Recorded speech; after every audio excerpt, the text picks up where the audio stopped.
You are watching 32 teams in 32 days on the Game Time Sports Network.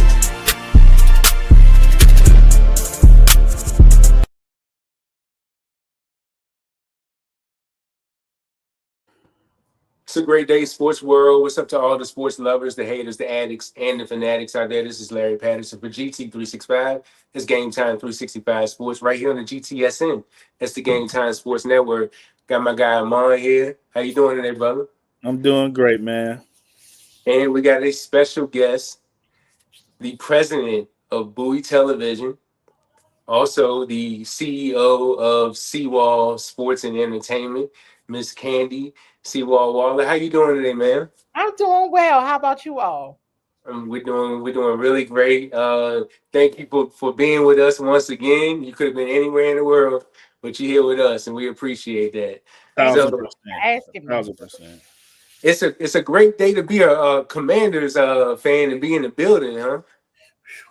I mean, it depends on who you ask. I mean, it's a busy time right now for us media folks, but hopefully fans are happy, still happy. I know some, a lot of non-practice talk going on here recently, but hopefully, the glass is still half full for most. This team finished 12-5, 4-2 in the division. Started off 8-5, hit the bye week, won 5 in a row to end the season. Got to the playoffs. Beat Tampa Bay 23-20 in the wild card round, beat Detroit 45-31 in the divisional round, and then losing to Philly 55-23 in the conference title game for the first time that they've been to a conference title game since 91. I just want to ask you, you got a quarterback in the building now. Like, how is it? How was last season for you as a reporter, just being in the building, all the atmosphere, all the success? How was it for you last season? We always kind of like reflect on the fact that it's like you didn't know how much fun you were having until it was over, right? Because it's work, it's business. And it was still different, right? It was still good because now I've covered Coach Quinn is the third coach I've covered on site. Because when I got into the sports industry, it was Coach Jay Gruden and then Ron Rivera, and then, and now. And so everything was kind of like an experience with just, I'm a person who, I was really tracking the new ownership, Adam Peters and Dan Quinn and the coaching staff. Of course, I was tracking the players that kind of were on, Ron Rivera's or even Coach Gruden's roster, and seeing who was still going to be left, right? Because it was going to be a culture change for sure. So for me last season, I was really taking a hard look at the leadership and how quickly could this team, the overall culture shift, because you can really, based on my background and what I, would do, I would call it in my day job into the sports industry. It's like you can tell a lot about the culture based on the product that's get put on the field, right? And so you think about the ownership group that spent $6 billion, and it's like, hey, folks need a quick return on their investment. Okay, this isn't a situation where it's, oh, let's take 3 to 5 years to develop. Let's do this. This was an act now situation. And I knew that while it wasn't said a lot, I knew somebody paid $6 billion. They want to see their return. And we all started to see the return. And what was interesting, it was just watching the difference in practice cadence, right? How practice was being run. Of course, looking at the players that they brought in, right? Aside from Jaden, right? It was like looking at the veterans, right? Because it was a lot. It was a lot of people that they brought in, and it became how is this going to mesh? Because clearly Adam Peters, well, Dan, they had a vision. Adam Peters and Dan Quinn, obviously they have a vision, but what does that look like? What is that really? You get into, I remember, and we've been talking about this scenario a lot. Last year, this time, the Commanders did, Jets joint practice, and they did joint practice with the Miami Dolphins. And I remember in Jets joint practice thinking to myself, like, nope, Jaden's not going to be able to go out there. They need to go ahead and start Marcus Mariota. This is not, the offensive line isn't going to be good enough. They're not going to be ready. It's not going to be this. It's not going to be that. You're going to week 1 in Tampa. And it was like they got punched in the mouth. They were very upset. You could tell it didn't look like they were ready, but they thought they were ready. Week 2, they won against the Giants, but they didn't score any touchdowns, right? That was all field goals. And you get into week 3, Monday Night Football, now it's on. Because here they go in Cincinnati, a game that Cincinnati had to win, right? But you go into the jungle and you act like that's your jungle, and you really did take it over. Like I was there and I saw how they were moving in the jungle. Then they went to Arizona. That was like Cliff's homecoming. He went down there on demon time from an offensive perspective. The Browns, then they played a tough game against the Ravens. I could keep going. It was the Panthers. Then the Hail Mary game. And it was like, okay, this might really be happening. They do have a quarterback. Right. Like, this is really happening. Okay. Then you go a little bit more. You go to the 3-game losing streak, and it starts to set in like, it's all right, because it was already a little too good to be true. And they beat the Titans. They go into the bye week, and then, like you just said, then they finish out the season, and it's like, they win 12 games this season. What? That's the exact same like reaction when I'm seeing Jaden Daniels making plays on the field. I'm like, like you really got went for it on the 4th down. No, just kick the field goal. Oh no, they really went for it. Okay, they really went. All right, okay, and they got it. Okay, all right. It was that all season long until you just started. We all just had to start to realize, like, this is what. This isn't luck for them. This is what they're here to do, right? It's not magic for them. This is what they practice for. This is what they're doing.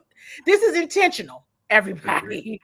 And it was probably the Cincinnati game and like all this stuff, the Cincinnati game, and seeing how upset they would be after losses and all of that, to really say, number one, yes to Jaden. Absolutely all the things to Jaden Daniels, but also really taking a hard look at this coaching staff, because I'm a person that really takes a look at coaching and overall organizational culture. And I'm like, they got something here and they know it, and they really are intentional about moving this forward.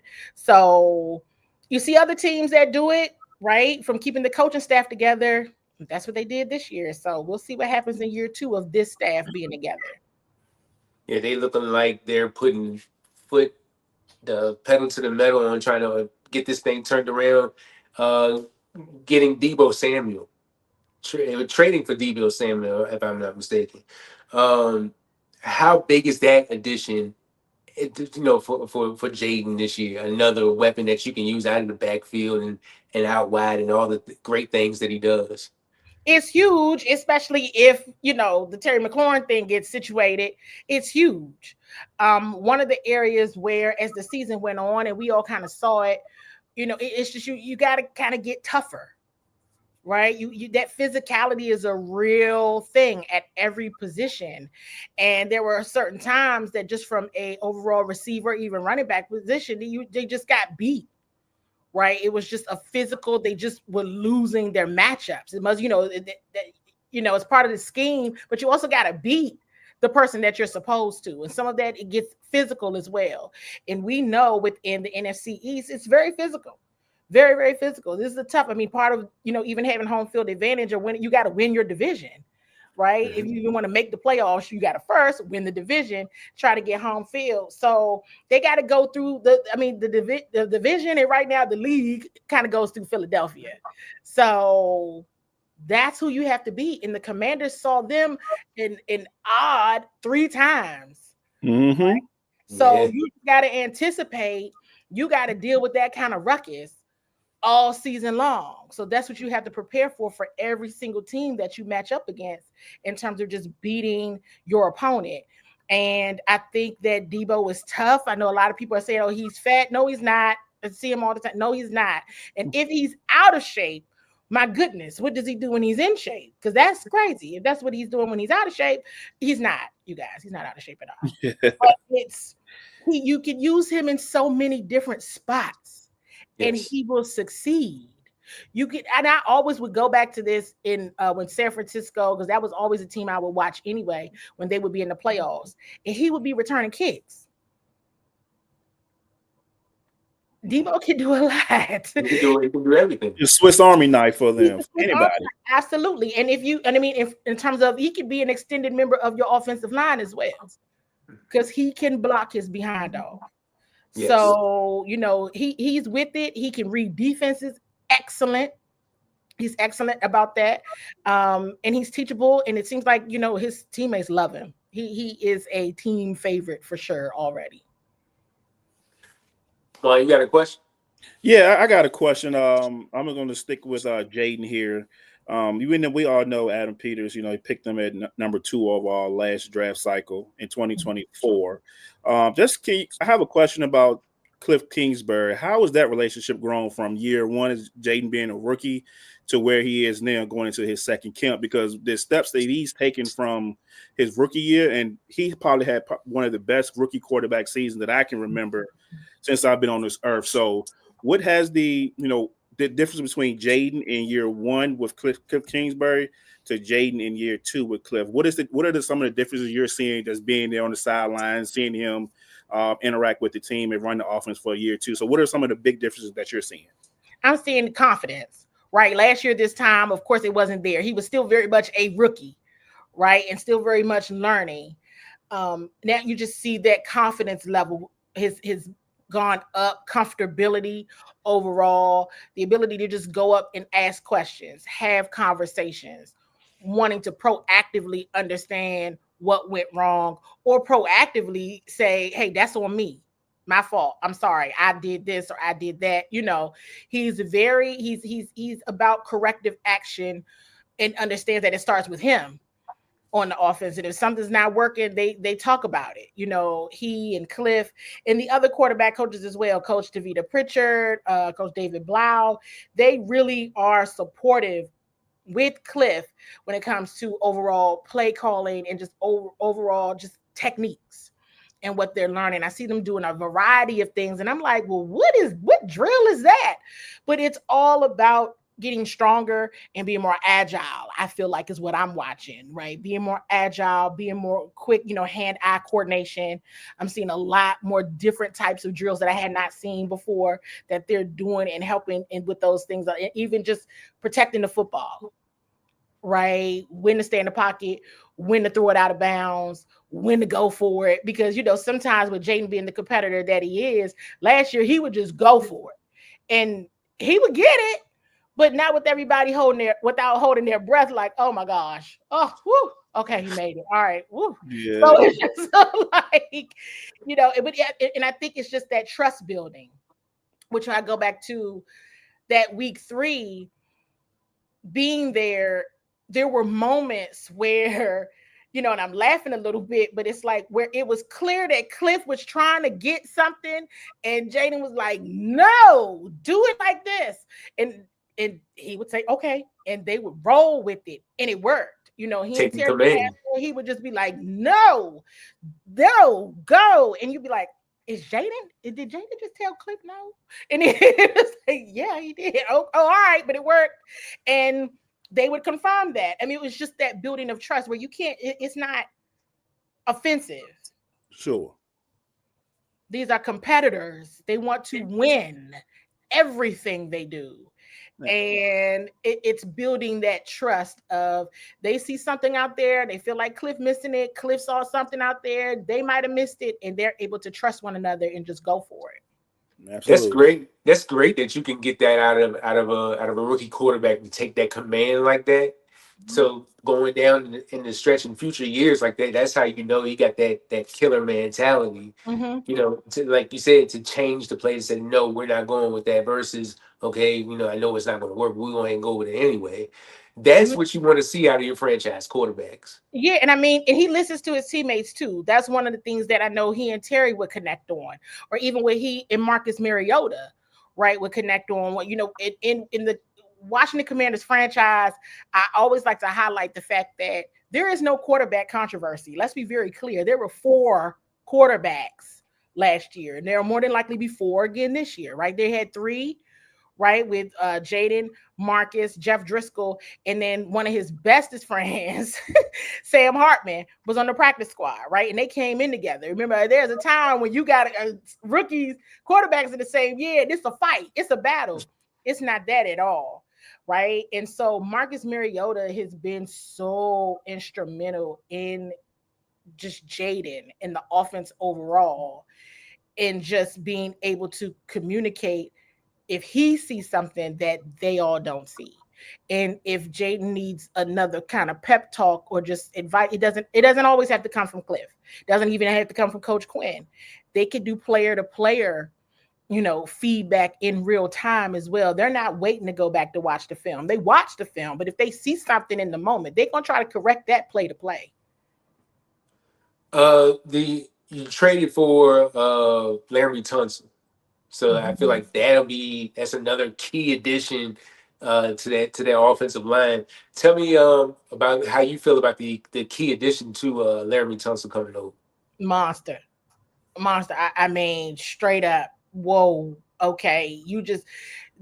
Adam Peters and staff, you all just sent out a warning shot on what you just did with that. I'm still baffled by the Texans allowing that to happen, but that's not my business, But at any rate, he's a commander, and you can absolutely see why. I mean, they beefed up that offensive line to protect 5.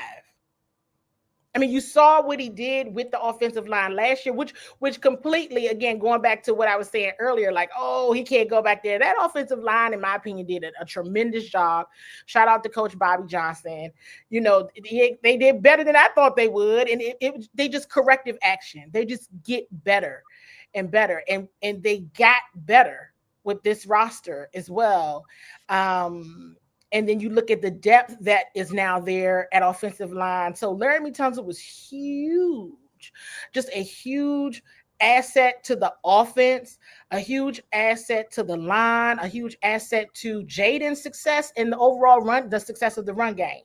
Because they had some challenges on the run game. He's going to improve that as well. And again, I still say getting Laramie was a warning shot. Like, we here. You gonna have to. We saw what happened. We felt what happened. We saw it. We was 1 game away from the Super Bowl. We know we got mollywopped in the NFC Championship. You gonna have to come. We gearing up for something else, and you only make these kind of moves like a Debo, a Laramie to add to your offense when you are very clear on where you want to go. Yeah, then you, like you said, you right there, 1 game away from the Super Bowl. Mm-hmm. There is no more next step. What's the next step after that? You were at the step. Yeah. Your draft. Let me touch on your draft picks real quick. First round pick, offensive tackle Josh Connolly, pick 29 out of Oregon. In the second round, you took cornerback Trey Amos out of Ole Miss. In the 4th round, pick 128, wide receiver Jalen Lane from Virginia Tech. In the 6th round, pick 205, you pick probably one of my favorites right here, linebacker Kane Madrano out of UCLA. And in the 7th round, you picked running back Ja'Cory Krosky Merritt out of Arizona. Out of those draft picks right there, what draft pick stands out to you the most? I mean, they're all doing great. They're all doing great right now. The great rookie camp, great in OTAs, great so far in the first 7 days of training camp that media has been able to attend. But I got to say, Trey Amos has been the one that has made me smile or be like, oh, okay, like a few times. And I said on another show, There's been a few moments because I got asked a similar question, and I was like, "Yeah, they messed around and got him one with that one," because I was like, "Yeah, if you want anybody to go up against your top receivers in the league, he's gonna be He's one that's definitely one not." of those ones. Yes, he wants the smoke. He wants the smoke, and so I've been very impressed with him. He does not. And corner Mikey Samerstill actually reminded us of this last week in the press conference. Trey is like 23 or 24, so he's got a matureness about him as well. And so it just clicks into the overall Commanders feel that they have going in their culture right now.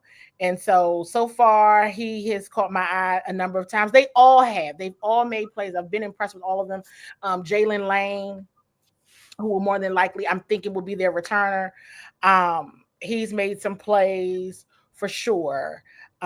We probably out of Commanders media is talking a lot about Ja'Cory, Krosky Merritt, Bill, and Kane and Josh Connolly Jr. as well. They're a fit, and I think what's important to just always share is that the Commanders only had 5 draft picks, and they didn't add. They didn't move. They said they were on their board, and they stayed put with who they wanted, and they are very happy with their draft picks this year.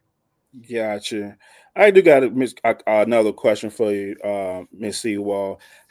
Bobby Wagner coming over for this defense. How huge has he been for this defense that, still looking for some, I don't know if they're looking for like more edge help or whatever the case may be, but how big has Bobby Wagner been for this defense and all, knowing Dan Quinn being with him in Seattle all those years?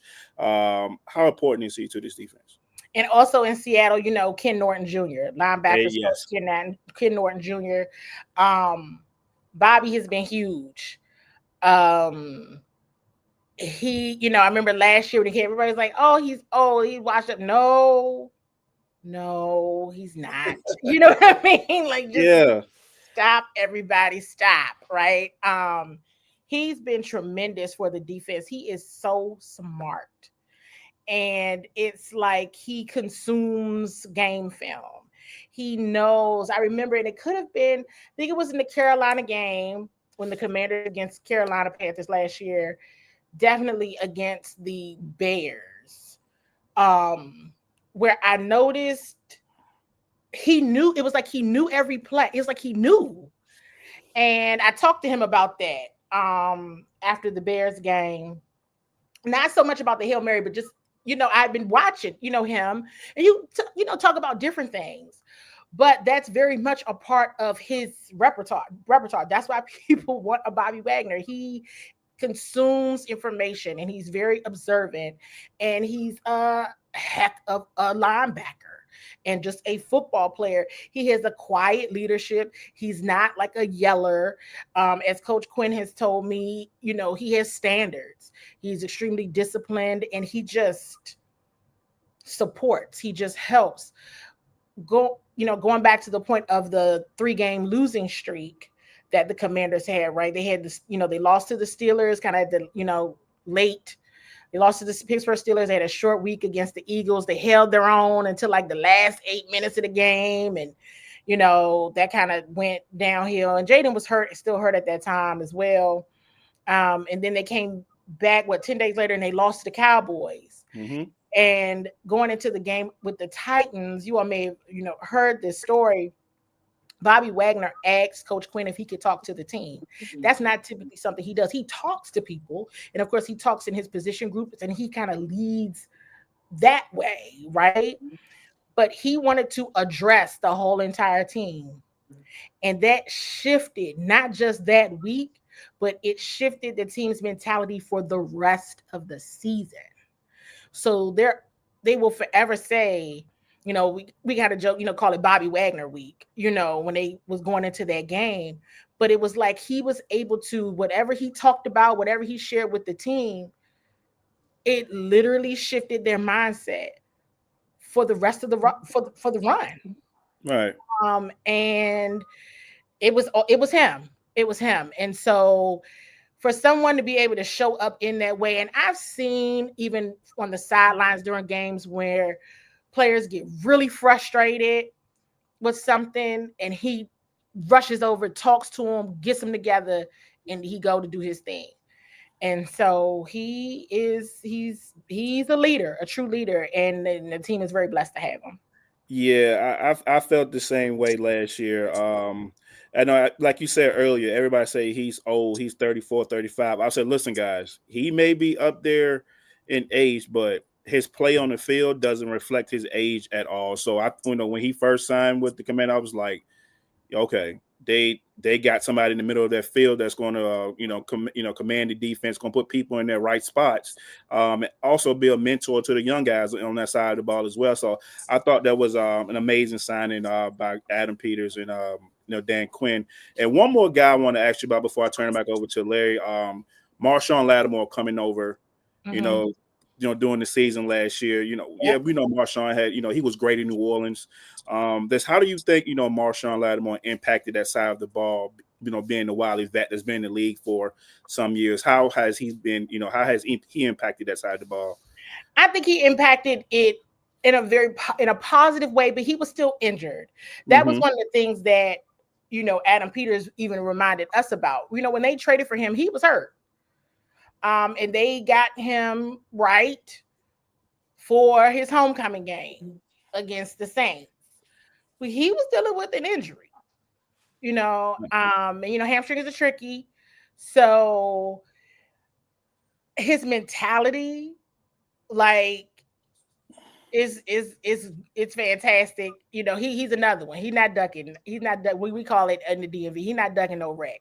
He's not at all. And so I think it was probably in some ways, from my observation, even a mental thing with him, because he was hurt.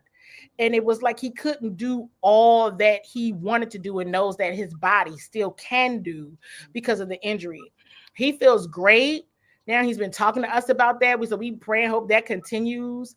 And he talked about that, like his confidence level being down last year. And it's like your confidence level, I mean, you could tell, but it was like, if that's down for your confidence level, ooh, okay, let's see what let's imagine you get back to his old form. Let's see what you're gonna be on week 1 if that's the case. So having him another trade, right? Somebody else they got through trade last year that just has that mentality of competition, competitiveness, and you're not going to beat me. And if you do beat me this play, trust me, I'm going to beat you the next one. And he's definitely, you saw in the Saints game, and even going back to the Detroit Lions divisional game, he shuts down half your field. He shuts it down, half your field. And so people may not realize that, I ain't heard Marshawn's name all day just because there's nobody throw it over there, because he's an issue. So they're like, don't even do it. And so that's why when you don't hear his name, he's not targeted, because that's on purpose. So I'm excited to see what he brings this year healthy. I had went out for a second. I don't know if you had said anything about Frankie Louvu. No, I haven't. Go ahead. So Frankie comes over and he has he had 8 sacks on this thing. That was a career high for him. How big has he been to the locker room, to the whole organization? So look, I remember last year. It was OTAs, and I remember it was a bunch of them, right? Free agents is a long list. So it was like, okay, and some of them I knew, and then it was like, of course, Bobby Wagner, Zach Ertz, Austin Eckler was like the names that you like, okay, yeah. But it was like many of the fan base didn't have anything popular good to say, or felt like they were popular names, but they were old. And so Frankie Louvu was one that seemed like nobody knew who he was, right? And I noticed with the Carolina Panthers fan base, that was a fan base who was really, really upset in their feelings about Frankie Louvu going to Washington. But people aren't really paying attention to it because they're like, the Panthers didn't have a good record, right? They're like, whatever, because they're looking at the record. probably maybe 3 days in the OTAs, I was like, hey, listen, number 4. Is anybody paying attention to number 4? Number 4 is a maniac. And I would say, I'm saying it here on the show. I mean, he's a maniac. Super great human. But on that field, I was like, he's insane. I don't know. And I was just like watching. Then, like in mandatory camp, I was like, nobody is talking about Frankie Louvu. So I just did like a whole thing on him on one of my shows and was like, Commanders fans, use your clues, write this down in your notebook. Number 4, Frankie Louvu. You will, if you don't know who he is, you will know him. Trust me. Seriously. And then I just started thinking about, some days I'm like, what are you going to do when you got a Frankie Louvu and a Bobby Wagner running at you or trying to do, but Frankie, he's everything that I even thought he would be once I saw him, right? Because I didn't really know who he was either. But I had to see, and it was obvious. But sometimes it depends on the system and the program that somebody's in to really get them to excel. And I remember it was after Arizona, I was like, "Oh, Frankie gonna have he having an All Pro year." I thought either Pro Bowl or All Pro, and he did have an All Pro. He made All Pro second team. Phenomenal, and he's just ready to get after it. And this team is like, if I had to describe who they are from a player perspective, they're all like a mix of Frankie Louvu and Bobby Wagner. Like they all are like that. I know you're on limited time, so I'm going to go to the schedule real quick. Yeah, I got to like 6:50. So week 1, you got the Giants. Week 2, you on a Thursday night at Green Bay. Week 3, at home against the Raiders. That's his team. I hope y'all get the win. Week 4, week 4, you're at the Falcons. Week 5, you're at the Chargers. Week 6, you got a Monday night matchup against the Bears, and we know how that matchup went last year. Week 7, you got Dallas at Dallas. Week 8, you're on a Monday night game at Kansas City. That's tough. Week 9, Sunday night football against Seattle. Week 10, at home against Detroit. Week 11 at Miami. That's across the pond. That's that's Madrid. Then you hit the bye week. Week 13, my team comes to you guys. I will be there. Denver? Is that the Denver game? Yeah, Denver. Yeah, I have high expectations for us this season. Week 14. Rightfully so. Week 14 at Minnesota. Week 15 at the Giants. Week 16 against Philly. Then you got Dallas week 17 at Philly week 18. What's your thoughts about this schedule? I know you don't been over the schedule several times. What's your thoughts about this schedule, Ray? Yeah, I don't like schedule like predictions and stuff, but I do them because I have to do because I have to. But, I mean, hey, nobody plays football to lose. So it's going to be hard. It's going to be difficult. It's difficult to win a football game. It's difficult to win any game. Nothing is easy. And I look at the schedule, I'm like, they could lose all of these games. Right. Win all of them. All of it comes down to health, right? So it's like barring any injury. That's for every team, right? Health is well, barring any injury, the best availability, best ability is availability. So that's for everybody. Absolutely. You gotta, the health part of it is what helps with longevity, right? So that's key for all teams, but the schedule is hard. It's hard. It's difficult. Last year was hard. Even though it was like it's an easier schedule, I'm like, I don't buy into that strength of schedule stuff. I just don't. I get it, and I know people really get into it. But with that being said, when you talk strength of schedule, it's like the NFC East has the heart is based on the schedule, strength of schedule. NFC East is all like in the top 10 or whatever of the hardest schedules, right? Across the league. And it's like the division overall, NFC East got better, in my opinion, through the draft. I think every single NFC East team drafted very well. There might be some questionable draft picks for the Giants for me, but overall, they got some hitters, right? Definitely. The Eagles don't always draft well. It makes me sick. The Dallas Cowboys drafted very well. The Giants, they did all right, quiet as kept. They really did in the draft. And I think the Commanders did as well. So they all got better. So that made me sense like, okay, they understand the assignment of they all need to do better than they did last year, right? But hold that thought when it comes to the division.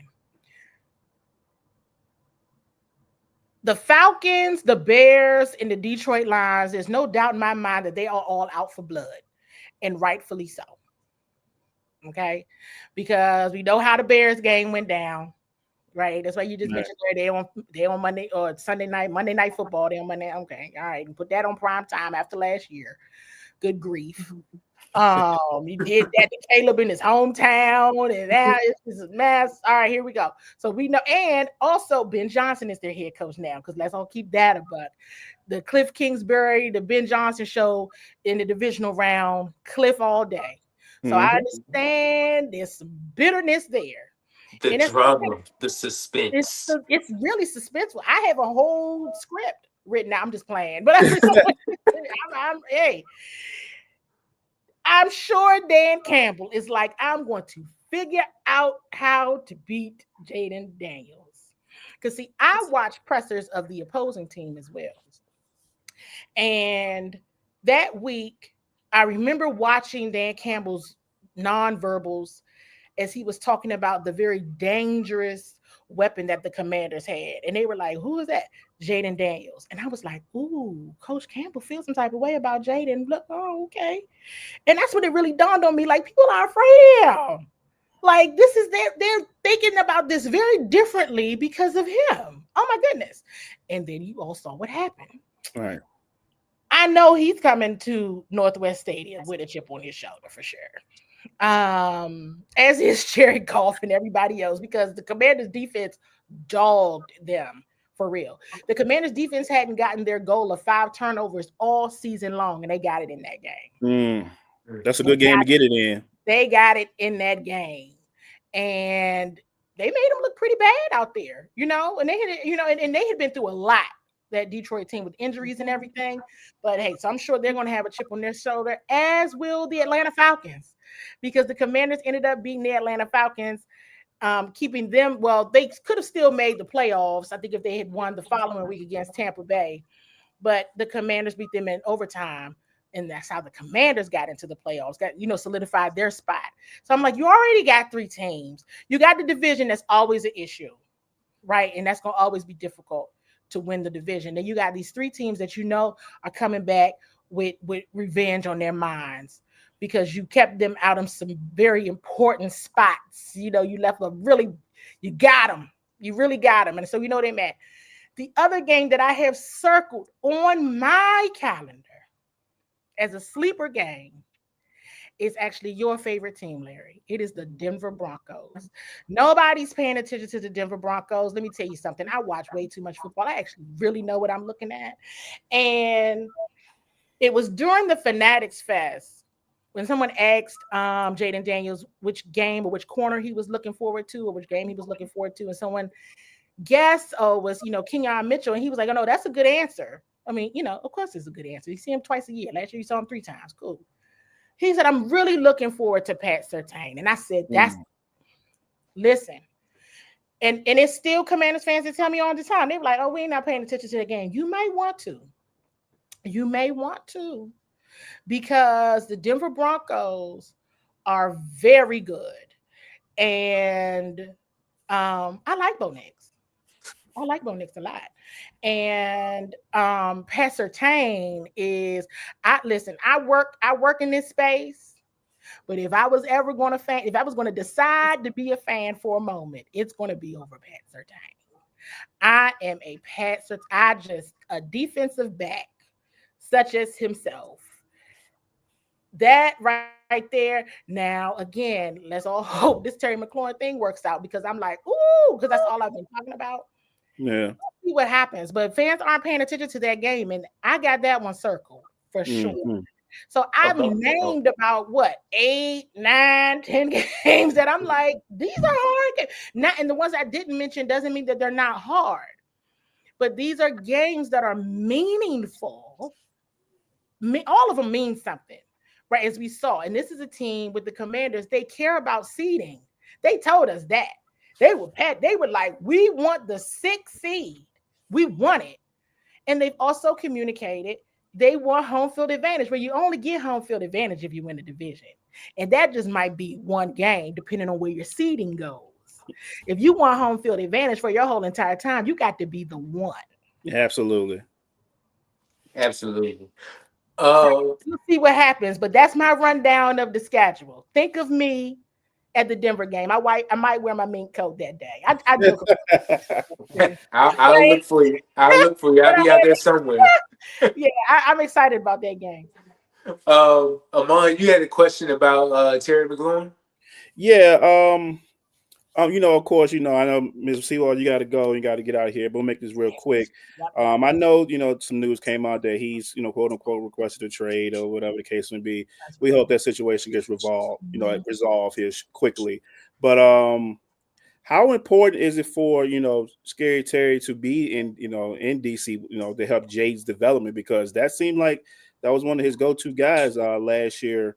And they're doing the league. So how critical is that? You feel like it's for them to get that done, so Jaden can take that next step and creep up into that top echelon quarterback in the NFL. I mean, he was critical to their success last year, right? Absolutely critical. I mean, they had postseason captains, and Terry McLaurin was one of them, right? And I don't think they do what they did last year, the Commanders, without Terry. I don't think they can do what they want to do this year without Terry. If you're looking at some of the teams that have had success, Super Bowl wins, I mean, you got to have at least 2 goons at every position, in my opinion.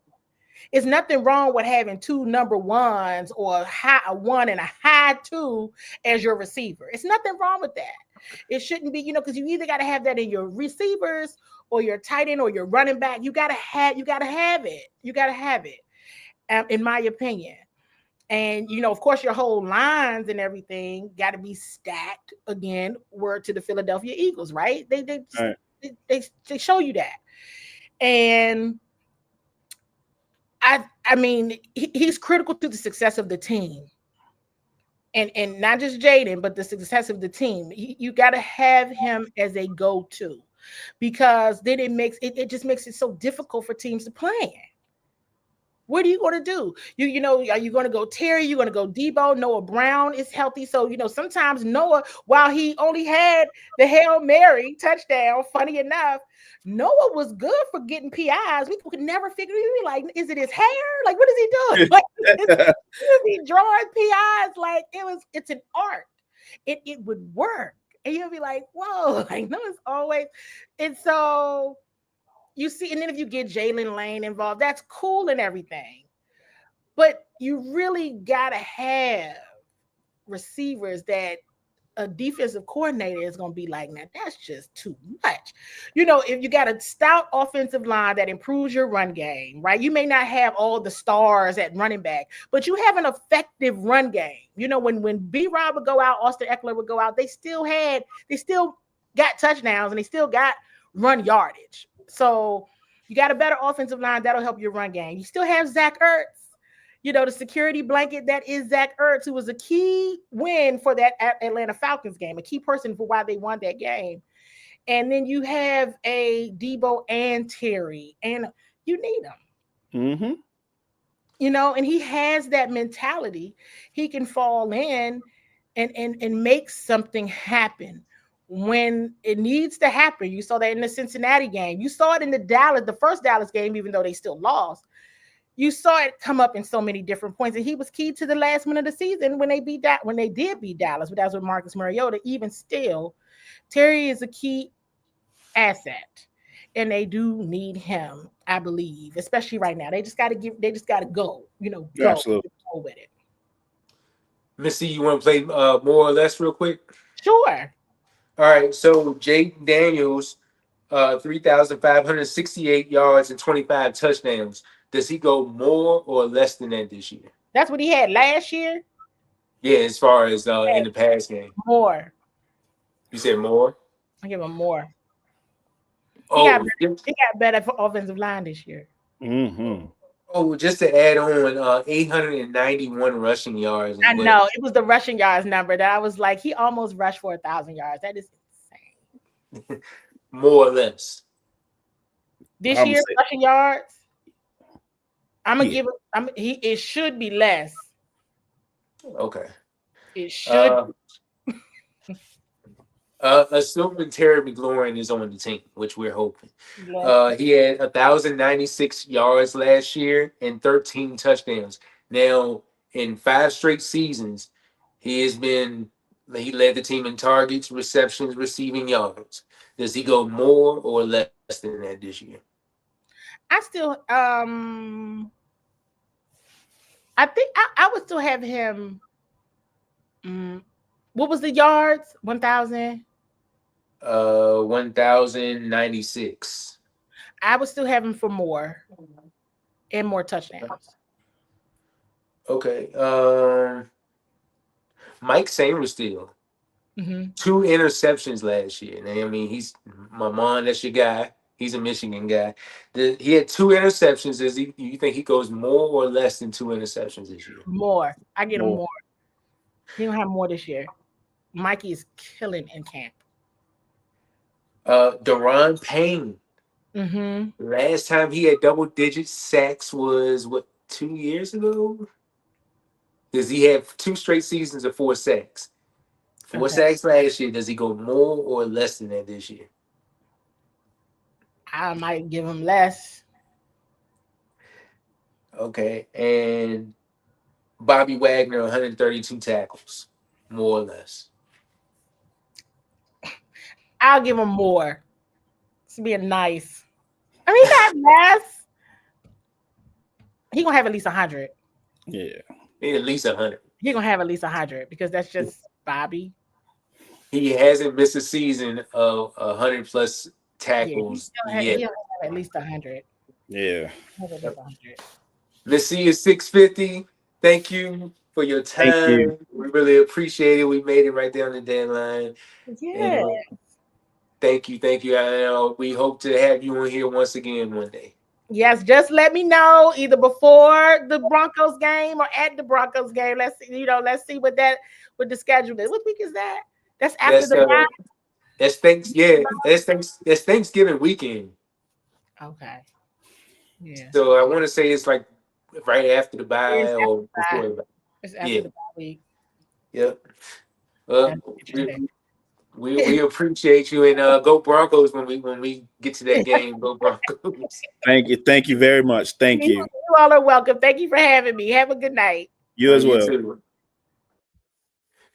Yeah, man. So you want to run through the more or less?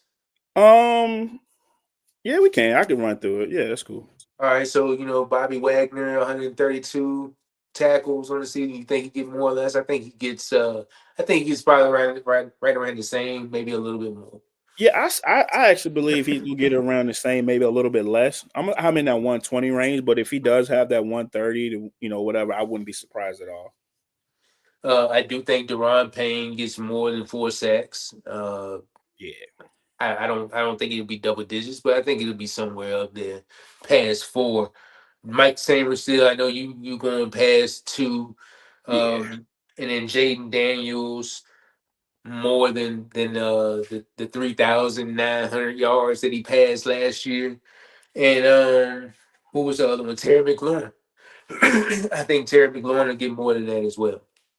Yeah, so I think if he's on the team, he'd be around 1,200, 1,100, 1,200 yards. I mean, he was at 1,100 last year, but 1,300 yards and how many touchdowns you say he had? He had 13. Ooh, so he probably stay around that 13 range. But he has more. They have more weapons, so Debo's gonna probably eat up some of those touchdowns. So I'm gonna say less than touchdowns. Does Debo play the whole season? I mean, the way Miss C talking, he gonna be there for the long haul. So, yeah, I'm gonna say he played there. He plays the whole season, has a chip on his shoulder. Feel like he gets slighted, out of San Francisco, as Miss C saying that he was fat or whatever. The narrative is out there. So I'm gonna say, yeah, I'm gonna say he played the whole season.